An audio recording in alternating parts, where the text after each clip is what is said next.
Good evening, fellow leaders. Welcome to How to Escape the Matrix. I'm your host, Hannah Thorsen, and I'm going to teach you how to escape the Matrix and become the true natural-born leader that you are. There's no specific first step you have to take in order to begin this journey, so this isn't going to be a step-by-step process. Rather, I'm going to share a lot of information that your intuition will guide you as to what you like the most and want to learn more about. I'm happy you're here, as this means you've reached a period in time where you want to change your life for the better. Not only for yourself, but for those around you. This week, I will be discussing the power of taking accountability. Sit back, relax, and enjoy the show. You might not like this one, but we'll see.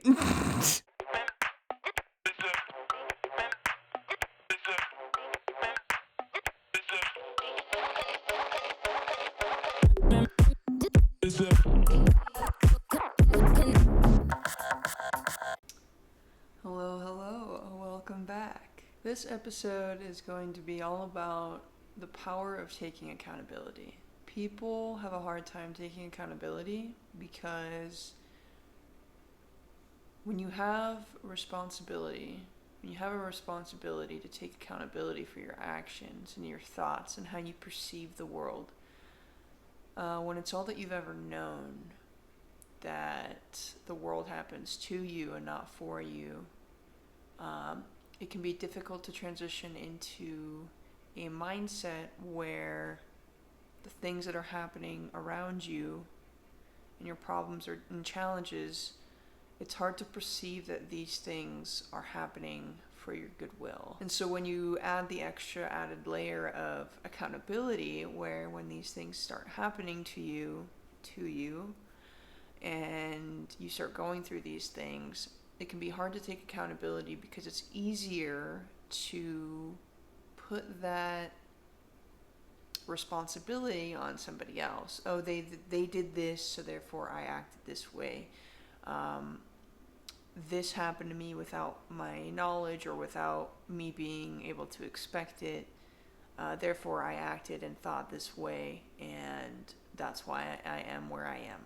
It's hard for people to come to that because it's like, oh, well, this happened to me. I couldn't help how I felt. I couldn't help how I acted. I couldn't help it. It just happened. It's not my fault. Yes, there are certain circumstances where it is not your fault. Whatever happened to you or whatever challenge, it's not your fault that it happened. But what is your fault is how you reacted to it and how you choose to perceive its value in your life. Taking accountability directly impacts your reality and how you perceive the world. Your thoughts about the world, your inner thoughts about everything going on around you.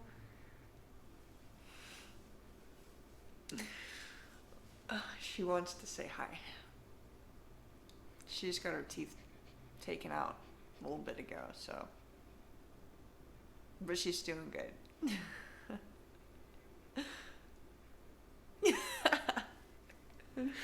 I love you, weirdo.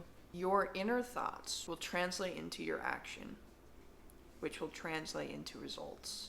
Taking accountability of those thoughts, those actions, and even those results will skyrocket you into every abundant path you could ever possibly get into. The world does not happen to you. It happens for you and because of you. You create your reality. You and you alone. And if you blame your reality on the actions, thoughts, and results of other people, then you've got it messed up. You have to take accountability for how you are perceiving the world and what you are doing to change the world around you. As that one saying goes, be the change you wish to see in the world.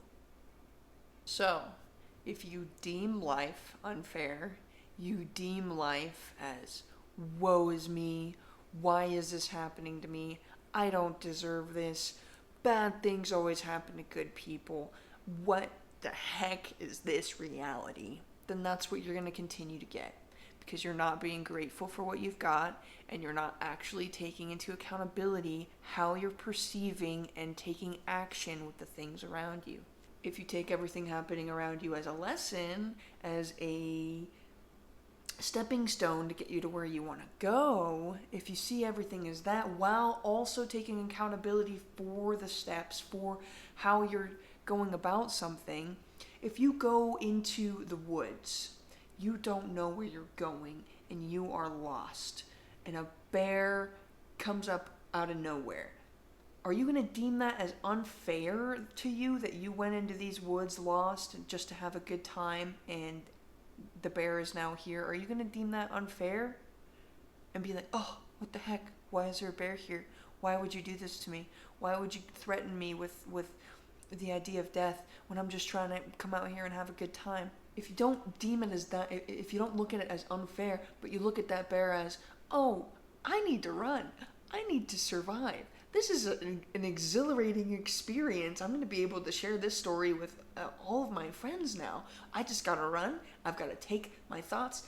If I need to survive, and holy crap, to action, I need to run, to results. Now I am in my car and I have left, and I just went through this crazy experience, but now I have a story and something to tell for the rest of my life. And I can also go right back into the woods and probably experience something different. When you take things not as not being fair, but as lessons and stepping stones, and you take accountability for those actions that you're taking within the unknown, your life is just, you're going to get to where you want to go when you take accountability for what you're doing. So this kind of segues into what you can do to take more accountability, which is to set reasonable goals. This is kind of what I mentioned in the risks episode.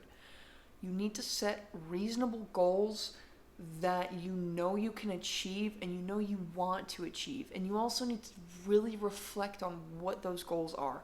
Why do you have those goals? Or do you have a goal to... do you have a goal because you're wanting to prove someone wrong? Do you have a goal because you're guilty? Do you have a goal because you're shameful? Do you have a goal because you want to get better? Do you have a goal because you want to help others get better? There's always a reason behind a goal, and you have to inner reflect. So the first step is to set reasonable goals. Goals that you know you can achieve, and you can be naive with them. It doesn't have to be the most realistic goal, but if you know you can get to it, you can set it. You could be a little naive with your goals, maybe set them a little higher than you think are achievable. That'll just drive you to get to it even more. The second step after that is to be honest with why you're setting those goals. And if you're setting a goal because you don't have control of a situation, then you need to inner reflect and be like, why do you feel the need to control a situation that you can't actually control? And what can you do for yourself to control yourself, to mediate or change whatever situation you're in to the one that you desire? Just like I also said in my other episode about challenges and problems, when you embrace those challenges and you embrace those problems as things that are happening for you, and you take accountability for how you're going about those challenges and those problems, when you're taking accountability for how you're thinking about it, how you're feeling about it, then what you're doing to change those feelings, and then what you're doing to move on, as well as at the end, when you get your results, you have to take accountability for those too. I mean, sometimes you're not going to be able to handle the results. Sometimes you're going to have goals where, maybe you want to lose some weight and then you don't get the results that maybe, maybe you're not getting the top tier results that you're expecting. You're not always going to be able to control the results, but you should still take accountability for them, because your results happened because of everything else that you did. So yeah, that was pretty much it. Just set those goals, take accountability for everything that you are doing in your life to make it where it is now, and start just really reflecting and noticing what you've been doing in your life to get you to this point now, and what you can start doing to change it. Thank you guys for watching. I hope you enjoyed, and I will see you next Sunday. And remember, experience does not equal potential. Peace.